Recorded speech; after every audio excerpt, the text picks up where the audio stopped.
할렐루야. 아멘 하시기가 좀 힘드신 내용이셨나요? 사실이니까요. 성경에 기록된 것에 대해서 아멘한 거지. 우리가 누구를 처지고 싶은 그런 마음은 혹시 있을지라도 그런 사실은 아니기 때문에 아멘 하셔도 됩니다. 자, 앞뒤적으로 함께 다시 한번 인사 나누도록 하겠습니다. 이렇게 인사 나누겠습니다. 오늘도 감사입니다. 인사 나누겠습니다. 오늘도 감사입니다. 오늘도 감사입니다. 오늘도 감사입니다. 오늘도 감사입니다. 오늘도 감사입니다. 하나님 때문에, 하나님 덕분에, 여러분 덕분에 오늘도 감사입니다. 맥주 감사 주일을 우리가 맞이하면서 여러분 최근에 언제 보리밭이나 밀밭을 구경하신 적이 있으십니까? 네, 구경하신 분들은 참 복이 있으신 분들입니다. 그만큼 바깥으로 나갈 시간과 여유가 있으시다는 거거든요. 이 보리 밀 보려면 쉽지 않습니다. 요즘 시대에. 뭐 벼처럼 조금만 나가면 여기서 불과 몇백 메타나 나가면 여기 들판이 있거든요. 지금 볼 수 있어요, 여러분. 삶의 여유가 없어서 그렇지. 여유롭게 밀밭과 보리밭을 가려면 더 떠나가야 돼요. 더 멀리 좀 가셔야 돼요. 이러한 시대의 맥주 감사 주의를 지킨다고 하는 것은 어떤 의미일까요? 시간의 흐름 가운데서 하나님의 섭리를 보고자 하는 겁니다. 그 흐름을 놓치지 않는 인생이 복이 있는 인생인 줄 믿습니다. 예전에 여러분 젊으실 때 있으셨죠? 대답을 안 하시네요. 왜냐하면 지금도 젊기 때문에 아멘을 안 하십니다. 참 곤란하네요. 어제보다 오늘 더 젊잖아요. 아니, 내일보다 오늘이 더 젊잖아요. 네, 아멘. 기회를 놓치지 마시기 바랍니다. 젊음을 누리셔야죠. 우리가 인생의 흐름 가운데 있습니다. 그런데 막 정신없이 살아가다 보면 하다 보니까 어떻게 해요? 6월 1일이 7월이 되었습니다. 하다 보니까요. 벌써 2026년 전반기가 지나갔어요. 어느새 이렇게 하다 보면요. 하는 순간 어떻게 될까요?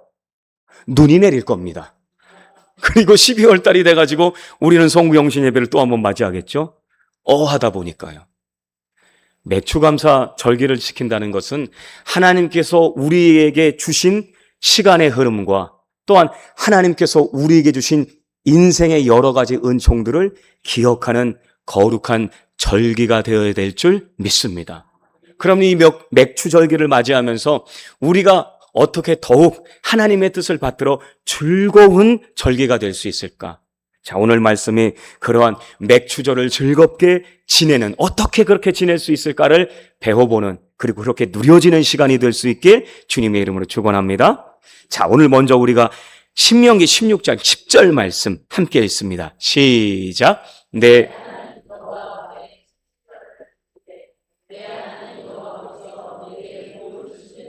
내 힘을 헤아려 자원하는 예물을 드리고. 아멘. 오늘 이 말씀 신명기 말씀이죠. 우리가 이미 신명기 말씀에 대해서는 많이 이렇게 나누었습니다. 이 신명기 말씀의 배경은 어떻습니까? 이스라엘이 출애굽을 하고 광야길을 건너서 이제 요단강 동편에 머뭅니다. 지금 말씀을 전하고 있는 사람은 모세입니다. 하나님의 말씀을 받아서, 하나님의 마음을 받아서 출애굽에게 그 상황 가운데 주셨던 은혜, 광야길에서 하나님께서 함께 하셨던 은혜, 오합지졸이고 전쟁을 몰랐던 이 사람들이 이제 군사로서, 용사로서 성장할 수 있도록 하나님께서 도우셨던 은혜, 그래서 모압 평지에 이르렀을 때는 요단강 동편의 땅을 전쟁을 통해서 취할 수 있는 그러한 힘을 얻게끔 됐습니다. 그런데 이제 어떻게 돼요? 요단강 서편으로 넘어가야 돼요. 약속의 땅 가나안, 하나님께서 약속하신 그 땅으로 가야 돼요. 근데 이제 그 땅은 어떻습니까? 그 땅은 농사를 지어요. 농사를 지는데 그렇게 거기서 머물러 살게 되다 보면 하나님의 은총을 잃어버릴 것을 이 모세가, 또한 하나님께서 모세를 통해서 말씀하신 겁니다. 절기는 잊지 않는 겁니다. 안식일이 멈추다는 의미가 있다는 것을 여러분한테 여러 번 말씀드렸어요. 멈추다. 사람의 일을 멈추다는 거죠. 멈춤으로써 어떻게 합니까? 내가 지금 여기 있네? 여기 있다는 거는 뭐예요? 지금까지 밟아온 발자국이 있을 거고 내가 지금 시점에서 어디로 가야 할지를 지금 내다보고 있는 거예요. 그래서 이 시점에서 잠깐 멈추는 거예요. 멈춰서 어떻게 해요? 잘 밟아왔나? 그리고 내가 어느 방향으로 가야 하지? 내가 가지고 있었던 마음의 자세와 삶의 태도가 바르고 온전한 건가? 그것을 점검하는 거죠. 그래서 멈춤은 시간 낭비가 아닙니다. 멈춤은 우리를 더욱 견고하게 하고 예리하게 하고 방향을 정확하게 하는 아주 바람직하고 효율적인 시간인 거죠. 하나님께서는 우리 인생을 지으실 때에 우리의 인생을 너무나 그렇게 잘 아시는 거예요. 멈추지 않으면 엇나가는 겁니다. 윤형방황이라는 얘기를 여러분 들으셨을 거예요. 저도 한두 번 얘기한 것 같습니다. 그냥 무조건 가다 보면 사막이나 밀림지대 계속해서 가다 보면 어떻게 해요? 자기가 처음 출발했던 것으로부터 계속 동그라미 그리는 것처럼 방황하고 있다는 거예요. 나 목적은 저기로 가겠다 생각하지만 빤듯이 간다 생각하지만 그것이 결국은 계속 시간이 지나가면 원래 그 지점에 오는 인생이 빛이신 주님 안에서 인도함을 받지 못한다면 길이고 진리이고 생명 되신 하나님의 은총 가운데 우리가 머물지 않는다면 우리는 옳게 사는 것 같은데 어떻게 해요? 원점이 되어져 버립니다. 10만 곱하기 0은 0입니다. 100만 곱하기 0은 0입니다. 억만 곱하기 0은 0입니다. 우리 원래 0이었잖아요. 그런데 억을 이루고 100을 이루고 1000을 이루었어요. 근데 곱하기 0 하면요. 0이잖아요. 원래 없으니 그냥 감사할 수도 있겠죠. 나 없었는데 있었다가 다시 없어졌으니까 그럼 됐지 뭐 이렇게 만족할 수도 있겠습니다. 하지만 더 좋은 기회와 은총이 있는데 그것을 누리지 않는 사람은 어리석은 인생이 아니겠습니까? 하나님께서는 우리에게 은총을 주셨습니다. 누림의 은총을 주셨습니다. 그것을 어떻게 누립니까? 쉼표를 찍을 때. 오늘 말씀 신명기 16장 10절 이 말씀은 모압 평지에서 모세가 그러한 인생을 잘 이해하신 하나님께서 모세를 통해서 이스라엘 사람들에게 주신 말씀입니다. 잊지 말라는 거예요. 너희와 함께했던 출애굽 과정, 너희와 함께했던 광야길, 그리고 이 모압 평지를 정복한 그 힘이 너희에게서부터 출발한 것이 아니라 하나님께로부터 왔다는 것을 기억해라. 그리고 너희가 정주하여서 가나안 땅에 머물러서 농사 지을 때에 너희가 수고하고 노력했으니까 광야길 그 은총은 다 잊어버리고 마치 자기가 혼자 힘으로 지금까지 쌓아온 것처럼 착각하지 말라는 것입니다. 그것을 기억하는데 어떠한 모습으로 기억하라고 말씀합니까? 오늘 말씀을 보니까 자원하는 예물을 드리래요. 예물은 보여지는 거죠. 내 물질이 있는 곳에 내 마음도 있겠다 말씀하셨죠. 물질이 있다. 그런데 여러분 오늘 하나님께서 깡패십니까? 깡패셔가지고 삥 뜯으시는 하나님? 여러분 그렇게 이해하십니까? 그냥 내놔. 뭐 주머니에서 나오는데 10원에 한 대씩 맞는다? 저 때는 10원이었거든요. 10원에 한 대씩. 무서운 형들이 있었습니다. 맞아보셨습니까? 붙잡히시지 않으셨으면 말씀을 하지 마세요. 그 공포. 여러분, 하나님께서는 그렇게 무자비한 하나님이 아니십니다. 오늘 말씀을 보십시오. 이 10절에 7절을 지키되 내 하나님 여호와께서 내게 복을 주신 대로 그랬습니다. 하나님께서 복을 먼저 주셨다는 거예요. 선불의 은혜입니다. 은혜는 선불입니다, 여러분. 하나님께서 여러분에게 생명의 은총과 살아갈 수 있는 것과 지혜와 힘과 관계의 복과 그 여러 가지 것들을 먼저 주신 거예요. 생각해 보세요. 먼저 주셨잖아요. 여러분 혹시 여러분 스스로 태어나신 분이 계십니까? 없습니다. 사람은 인생은 단 하나도 생명체를 사람이 스스로 만들 수 없어요. 단백질을 어떻게 합성해가지고요. 사람이 그렇게 할 수 없습니다. 있는 것들 가운데서 가공을 하고 지식을 모으고 지혜를 모아서 새로운 것이라고 하는 것을 만들어내는데 그 새로운 것은 결국 있는 것, 있었던 것을 기반으로 만들어내는 겁니다. 인생이 그런 겁니다. 하나님께서 주셨어요. 그런데 어떻게 해요, 여러분? 주시긴 분명히 하나님께서 주셨는데 차이가 있습니까? 없습니까? 똑같은 것 같은가요? 확인이 안 되시나요? 다릅니다, 여러분. 그래서 오늘 말씀해 보니까 내게 복을 주신 대로 그랬어요. 너는 많이 받았다. 너는 적게 받았다. 그러니까 그 받은 차이는 분명히 있다는 거예요. 그래서 그 뒤에 말씀에 뭐라고 기록하고 있습니까? 내 힘을 헤아려. 내 힘을 헤아려. 아니, 자원하는 예물을 드리는데 이 자원하다는 의미가 어떠한 뜻을 갖고 있냐면요.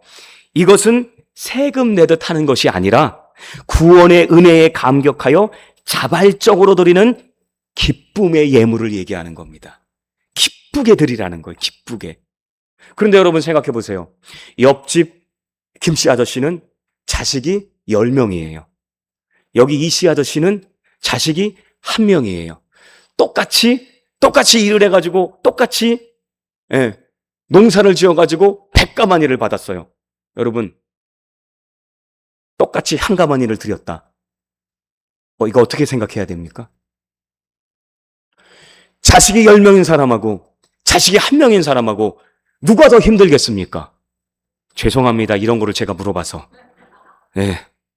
당연히 힘이 들지요. 그 힘을 헤아리라는 거예요. 그 삶의 형편을 헤아리라는 거죠. 받은 것도 헤아리고 내가 써야 할 것도 헤아리고 그래서 그 가운데서 기쁨으로 하나님 앞에 드릴 수 있는 것. 하나님께서 주셨어요. 그것 정확히 헤아리고 그리고 나의 삶의 형편을 헤아려서 그래서 기쁨으로 드릴 수 있는 것. 오늘 우리가 함께 찬송 불렀잖아요. 세어 보아라. 세어 보아라. 세어 보십시오. 하나님께서 주신 것. 내 삶의 형편을 잘 헤아리고요. 하나님은 무지막지하신 분이 아니십니다. 오히려 가장 정확하게 하시는 분입니다. 그러니 여러분, 하나님 앞에 분명히 하나님은 드리라고 했거든요. 이것은 제가 하는 얘기가 아니에요. 우리가 물질을 드릴 때의 마음, 친한 친구가 있을 때에 반갑다 하고 여러분 그냥 빠이빠이 했을 때와 그래도 너무 반가워서 내가 별것은 아니지만 물 한 잔이라도 주스 하나라도 한 끼 식사라도 나누면 어떻게 해요? 더 그 관계가 친밀해지고 증명이 되잖아요. 그런데 엄청 부자예요. 그냥 말은 다 해요. 자식 부자고 좋은 것 뭐 다 한 것 같고 잘 산다고 막 해놓고 뭐라고 그래요? 밥 한 끼를 안 사요.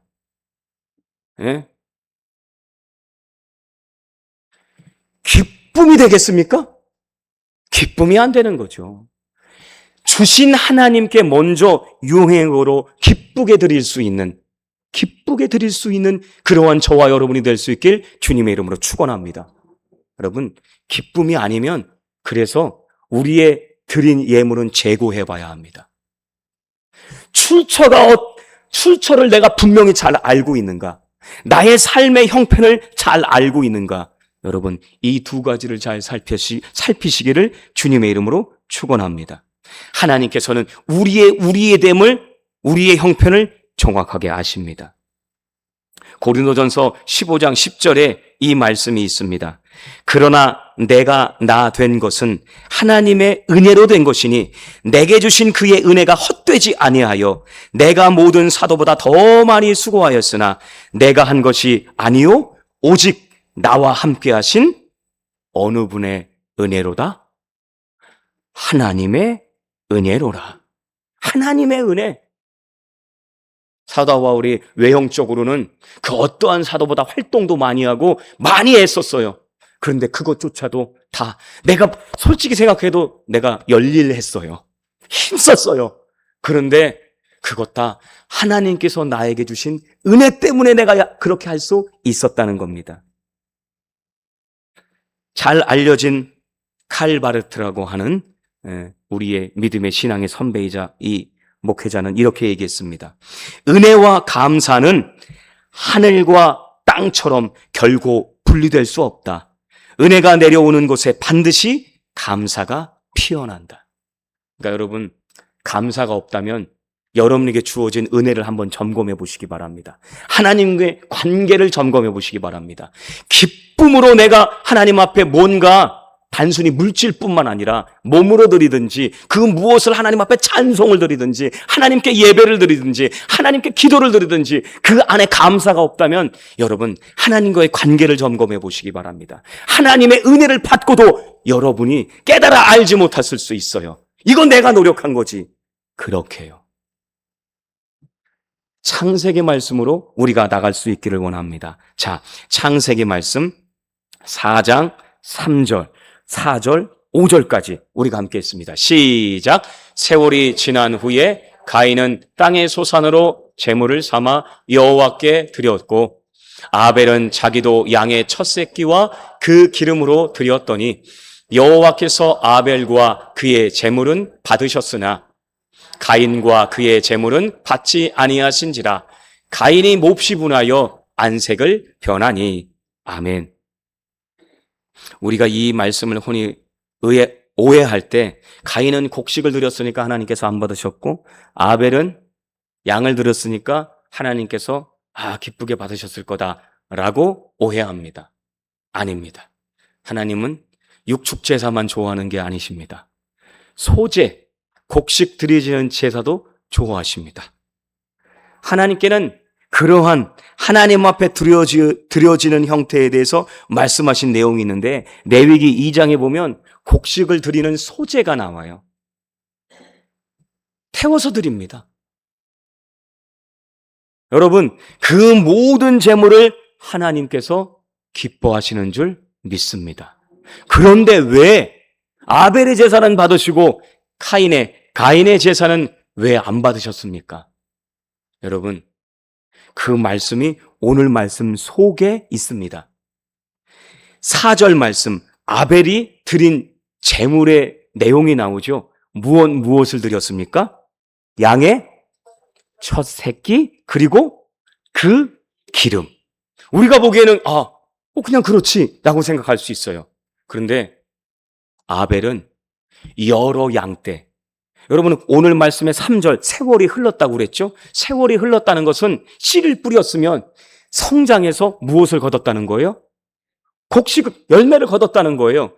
그 흐름의 시간 동안 아벨은 양을 키웠어요. 양이 자라서 어떻게 해요? 풀 뜯어 먹고 성장하겠죠. 그리고 또 뭘 낳아요? 새끼도 낳겠죠. 그 모든 것 가운데서 첫 새끼를 드린 거예요. 그리고 그 첫 새끼뿐만 아니라 그 기름을 드렸다는 겁니다. 여러분, 요즘엔 다이어트, 건강을 위해서 기름 좀 절제하시는 경우가 많이 있으시죠? 아니신가요? 막 드시나요? 그거 별로 바람직하지는 않는데. 여러분, 성경에 하나님 앞에 기름을 태워서 향기로서 제사를 드립니다. 기름은 여러분, 칼로리가 높습니다. 조금 먹어도 힘이 나요. 여러분, 옛날 시대에도 이 사람들이 그것을 알고 있었어요. 그래서요, 기름은요, 귀한 부위였어요. 지금 시대하고 다르다는 것을 여러분이 기억하시기 바랍니다. 아벨은 하나님 앞에 제사 드릴 때에 여러 양들이 있었는데 그 중에서도 첫 새끼를 드렸고 그 부위 중에서도 기름, 그 귀한 것을 하나님 앞에 드린 거예요. 분별해서 거룩하게 드렸다는 거예요. 그런데 가인은 어떻게 했어요? 그런 내용이 안 나와요. 그냥 땅의 소산으로 그래요. 열매가 있는데 그 중에서 하나님 앞에 이거 밀 한 대박, 보리 한 대박 이렇게 거룩하게 분별하여 드리는 과정이 없었던 겁니다. 아벨의 제사는 마음으로부터 성별된 준비된 제물을 드린 거고요. 가인은 그러한 과정이 없었던 겁니다. 오늘 저와 여러분이 하나님 앞에 장원하는 예물을 드릴 때에 우리가 어떻게 드렸는가 다시 한번 생각해 볼 수 있기를 원합니다. 하나님, 제가 정말 이것을 내 삶의 여러 가지 형편들을 헤아려서 하나님께서 주신 것도 정확히 제가 헤아리고 저의 삶의 형편, 힘들고 어려운 이 삶의 형편을 헤아려서 마치 한 과부가 드렸던 두 렙돈처럼 쪼개드립니다. 외형적인 면에 있어서는 보잘것없는 것을 드리는데 하나님, 사람들이 안다면 좀 저 창피할 수도 있어요. 여러분, 걱정하지 마십시오. 하나님께서는 중심을 보시는 줄 믿습니다. 잠언 16장 1절 2절 말씀이 있습니다. 우리가 함께 읽어볼까요? 시작. 마음의 경영은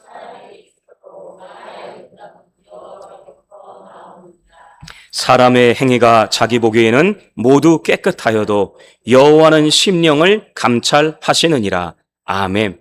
이 말씀에 마음의 경영은 인생의 계획을 얘기하는 거예요. 인생의 계획이 있지만 그 계획, 말의 응답, 그 결정은 하나님께서 하신다는 거예요. 그런데 하나님께서 그렇게 이끌어 가실 때에 가장 먼저 생각하는 것이 무엇이냐? 2절 말씀에 사람의 행위가 자기 보기에는 모두 깨끗하여도, 하나님 이거 하나님의 영광을 위해서, 하나님의 뜻을 위해서 이거 쓸 거예요 하면서 직장도 다니고 사업도 하는데 그것은 명분이에요. 다른 사람들한테 얘기하기 좋잖아요. 믿는 사람들한테 나 하나님의 영광을 위해서 이렇게 하고 싶습니다. 기도할 때도 하나님의 영광을 위해서 이거 할 거니까요, 하나님 알아서 하십시오. 이렇게. 그래고요, 어떻게 해요? 나의 속셈이 있죠. 나의 속마음. 그런데 오늘 성경 말씀에 분명히 말씀하고 있습니다. 사람의 행위가, 겉으로 드러나는 행위가 자기 보기에는 모두 깨끗하여도, 순결한 것 같아도, 그런데 여호와 하나님은 심령을 관찰하신다. 다른 번역 성경에서는 이 내용을 동기를 살핀다. 영어 성경에서는 모티브라고 했더라고요. 동기! 어떻게 해서 이것을 시작하게 됐느냐? 진짜 네 마음이 뭐야? 하나님께서는 정확하게 그것을 헤아리신다는 겁니다. 어떠한 마음으로 출발했느냐? 그것을 보신다는 거예요.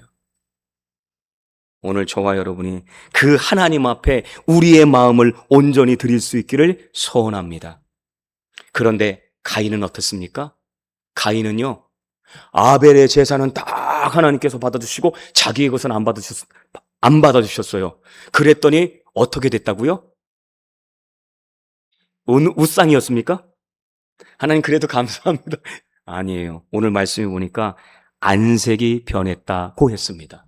이 안색이 변했다라고 하는 이 말이 바이하르라고 하는 히브리어인데요. 이 뜻이 뭐냐면 통제할 수 없을 정도로 분노가 타올랐다는 뜻입니다. 그러니까 막 열 받아가지고 하나님 동생 거는 받으시고 내 거는 안 받으셨냐고 얼굴 이 모양새도 바뀌고 막 뿔겋게 막 달아올라지 않겠습니까? 코에서는 막 콧김이 막 나왔겠죠? 씩씩거리면서 고개는 들지 않으면서 하나님 막 이렇게 화가 났을 거예요. 그런데 여러분, 그때 하나님께서 그에게 주신 말씀이 무엇입니까? 자, 7절 말씀 함께 읽습니다. 7절 시작. 내가 선을 행하면 어찌 낯을 들지 못하겠느냐?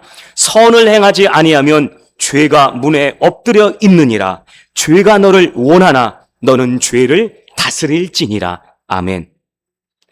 세번역 성경에서는 이 선을 행하면을 내가 옳게 행했으면, 이런 뜻으로 번역을 했더라고요. 네가 옳게 했으면 내가 얼굴이 그렇게 붉어질 이유가 뭐가 있냐? 묻겠죠. 하나님 저 정성껏 드렸는데 하나님 제가 뭔가 부족했을까요? 라고 물었겠죠. 그런데 아벨의 제사만 받으신 것만 생각했지, 자기 의로 드렸고 준비되어지고 성별되어지고 거룩하게 드려지지 못한 자신의 삶의 모습은 점검하지 않았습니다. 히브리서 11장 4절 말씀 우리가 함께 읽어볼까요? 히브리서 11장 4절 시작. 믿음으로 아벨은 가인보다 더 나은 제사를 하나님께 드림으로 의로운 자라 하시는 증거를 얻었으니 하나님이 그 예물에 대하여 증언하심이라. 그가 죽었으나 그 믿음으로써 지금도 말하느니라. 아멘. 하나님께서 받으신 그의 마음과 중심을 히브리서에서는 믿음이었다고 분명히 말씀합니다. 여러분, 아벨은 믿음으로 드렸어요. 믿음으로 드린 겁니다. 믿음으로 거룩하게 성별한 거예요. 첫 새끼 이거 하나님께 드려야지. 이 기름, 이 귀한 거 이거 하나님께 드려야지 하는 그 마음, 기쁨으로 그것을 드린 겁니다. 믿음으로 그것을 드린 거예요. 그런데 가인에게는 그게 없었던 것입니다. 사랑하는 여러분, 오늘 우리가 이 맥추절을 지날 때에 하나님과의 관계, 나에게 복을 먼저 주신 이 하나님과의 관계가 기쁨의 관계인지 믿음의 관계인지 점검해 보실 수 있길 주님의 이름으로 축원합니다. 그러면 우리는 즐거움이 더 많을 거예요. 아니, 하나님과 함께 즐거워해야 하잖아요. 축제인데, 잔치잖아요. 근데 잔치 자리에 못 나오는 사람이 있죠? 그 마음을 공감하지 못하면요. 돌아온 탕자의 이야기에서 집에 있었던 큰아들이 바로 그러한 건 모습 아니겠습니까? 집에 돌아왔는데 집이 난리법석 잔치를 벌리고 있어요. 사람들 막 초자해놓고요. 막 먹고 마시고 막 즐거워해요. 그래서 사람을 불러가지고 저게 무슨 일이냐? 우리 집에 무슨 일이냐? 그러니까 당신 동생이 돌아왔다고. 그래서 당신의 아버지가 지금 잔치를 벌인 거라고. 그런데 어떻게 해요? 그 아들은 들어가려 하지 않았습니다. 화가 났어요. 왜요? 자기를 위해서는 해준 게 없는 것 같거든요. 그런데 그때 어느 분이 나왔습니까? 아버지가 나왔잖아요.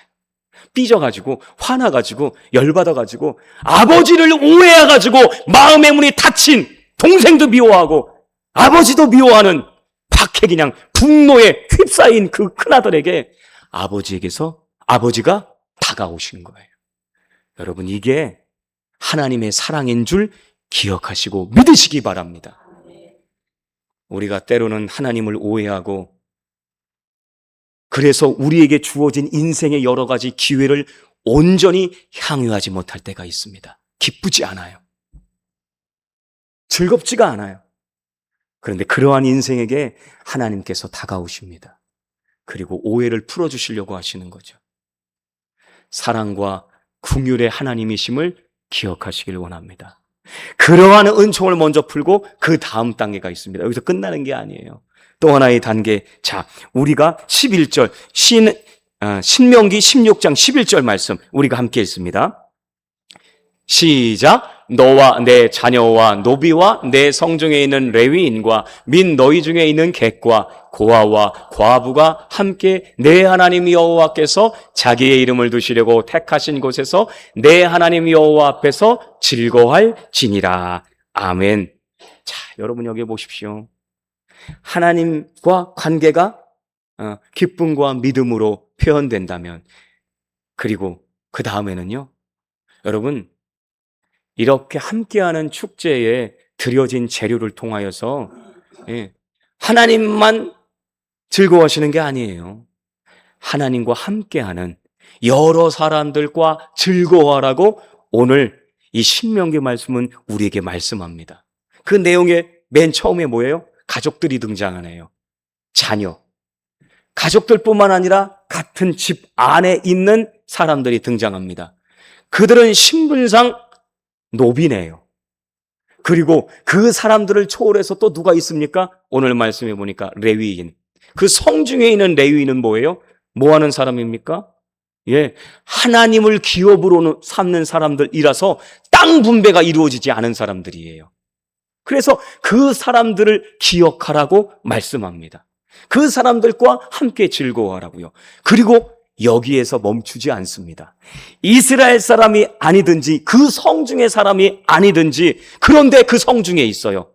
그러면요, 그 객들도 고아도 과부도 힘들고 어려운 사람들 다 함께해서 함께 하나님 앞에서 즐거워하라고, 하나님의 뜻 앞에서 함께 하나님을 기쁨으로 받아들일 수 있도록, 함께 그 하나님을 찬양할 수 있도록 그 자리로 초청해서 함께 즐거워하라고 말씀합니다. 사랑하는 여러분, 우리 교회에도 아주 작지만 우리 교회에 봉헌된 헌금을 흘려보냅니다. 해외에도 보내고 국내에도 보내고, 그리고 우리가 지난번에 금식 헌금 가운데에서는 우리가 또 저쪽 춘천에 있는 산골 교회에 목사관을 짓는데 조금 보냈어요. 우리 교회가 여기에 있는 것은 우리 교회 식구들만을 위한 것이 아닌 것을 우리가 기억해야 되겠습니다. 그리고 할 수만 있다면 우리도 사용돼야 될 여러 가지 용처가 많겠지만 조금 더 넓혀갈 수 있으면 좋겠다는 생각이 듭니다. 지금도 하고 있지만 우리가 이 지역사회를 위해서 또 하나님의 일을 위해서 우리가 할 수 없는 것을 하자는 것이 아닙니다. 하나님께서 주시는 것 안에서 우리가 기쁨으로 믿음으로 감당할 수 있는 저와 여러분이 될 수 있기를 소원합니다. 잠언 19장 17절에 이 말씀이 있습니다. 가난한 자를 불쌍히 여기는 것은 여호와께 꾸어드리는 것이니 그의 선행을 그에게 갚아 주시리라. 아멘. 여러분 주변에 힘든 분들이 있을 거예요. 큰 돈은 못 빌려줘도요. 밥 한 끼라도 사주고 주님의 이름으로요. 그리고 작은 거라도 뭔가 도와줄 수 있는 것. 아니면 하다못해 말이라도, 마음을 담은 말이라도 우리가 함께 할 때에 주님의 이름으로 감당하면 그 믿음을 통해서 하나님께서 더욱 일하시고 우리에게도 그들에게도 큰 기쁨이 될 줄 믿습니다. 말씀을 마칩니다. 2026년 우리나라 통계에 안타까운 여러 통계가 있습니다. 우리 사회의 갈등 지수가 OECD 국가 중에 최고 수준이래요. 청년층의 우울증과 높은 자살률, 그리고 1인 가구의 고독사가 계속해서 증가되고 있다고 합니다.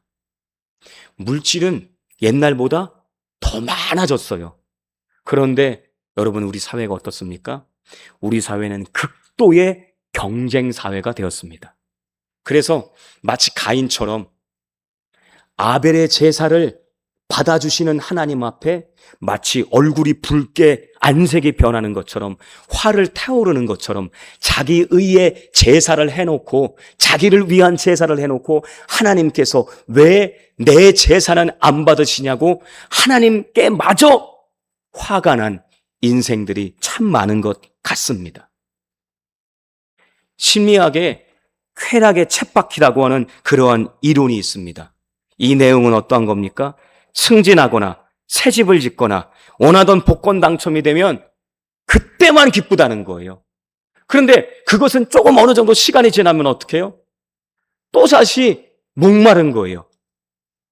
또 다른 욕망을 향해서, 또 다른 욕심이 채워지지 않는다면 또다시 계속해서 채워질 다른 것을 향해서 우리의 마음은 갈구한다는 것입니다. 사랑하는 여러분, 그러한 사람들에게 진정 필요한 것이 뭐겠습니까? 감사인 줄 믿습니다. 은혜 주신, 우리를 사랑해 주신 하나님께 대한 감사이고, 그리고 우리의 삶의 주변에 우리와 함께 있는 사람들과 함께하는 감사인 것을 기억하시기 바랍니다. 이것이 이미 성경에 있는데요. 이 성경에 있는 내용들을 최근 뇌과학자들이 이렇게 밝혀냈습니다. 인간의 뇌에서 불안과 불만을 잠재우고 진정한 평안과 기쁨을 활성화시키는 가장 강력한 스위치가 바로 감사라는 겁니다. 그러니까 여러분, 감사할 수 있기 원합니다. 하나님께 감사하고 주변에 있는 사람들에게 감사하고. 자, 우리 감사의 인사 함께 나눠볼까요? 곁에 계셔주셔서 감사합니다. 인사 나누겠습니다. 곁에 계셔주셔서 감사합니다. 곁에 계셔주셔서 감사합니다. 곁에 있어서 감사합니다. 여러분 주변에 오늘 예배 마치고 가시다가 이웃을 만나시거든 꼭 이 인사를 하시면 좋겠습니다. 안녕하세요만 하지 말고 안녕하세요, 감사합니다 라고 하실 거 아니겠어요? 물으시면 이유를 잘 설명해 주시고요. 그리고 가시는 길까지 여러분이 아는 사람을 못 만났거든 댁에 돌아가셔서 여러분 누군가에게 꼭 감사의 전화를 하시기 바랍니다.